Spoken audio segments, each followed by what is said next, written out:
வணக்கம் மக்களை, சற்று முன் கிடைக்கப்பெற்ற மிக ஒரு முக்கியமான தகவல். முதல்வருக்கு போன சர்வே ரிப்போர்ட். 110 தொகுதிகளில் தோல்வி உறுதி. முடிந்தது திமுக ஆட்சி. இப்படி தினம் தினம் வெளியாகக்கூடிய அரசியல் சம்பந்தமான அனைத்து தகவல்களையும் நீங்க உடனுக்குடனே தெரிஞ்சுக்கணும்னா மறக்காம நம்ம சேனலை சப்ஸ்கிரைப் பண்ணி ஃபாலோ பண்ணிக்கோங்க.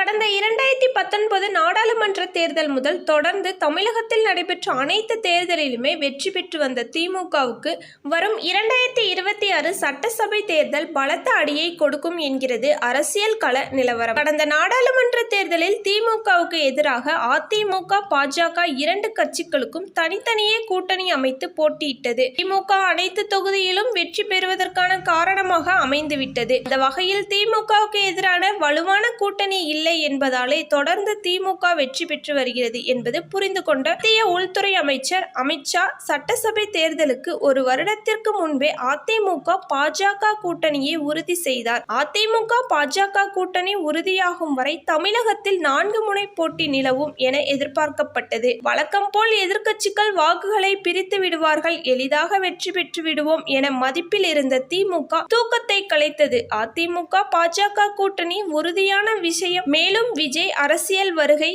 திமுகவுக்கு மேலும் சரிவை சந்தித்து இருக்கிறது. திமுக வாக்குகள் பெரும்பாலும் விஜய் பிரிப்பதற்கான வாய்ப்பு அதிகமாக இருக்கிறது. குறிப்பாக திமுக பக்கம் செல்ல இருந்த இளம் தலைமுறை வாக்குகள் வரும் சட்டசபை தேர்தலில் விஜய் அறுவடை செய்து விடுவார் என்கிறது அரசியல் கள நிலவரம்.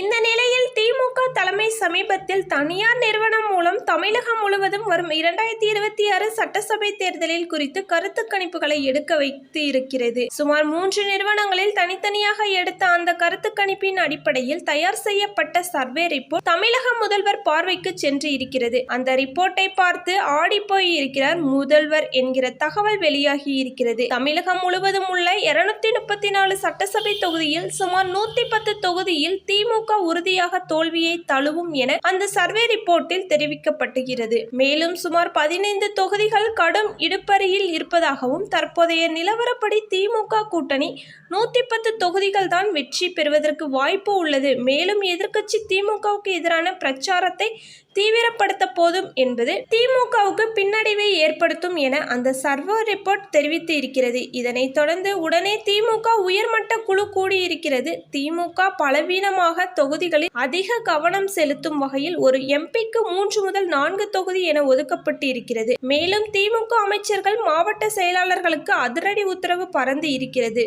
ஓகே கைஸ், வீடியோ பிடிச்சிருந்தா மறக்காம லைக் பண்ணிக்கோங்க. நம்ம சேனலை சப்ஸ்கிரைப் பண்ணாதவங்க சப்ஸ்கிரைப் பண்ணிக்கோங்க. தேங்க்யூ.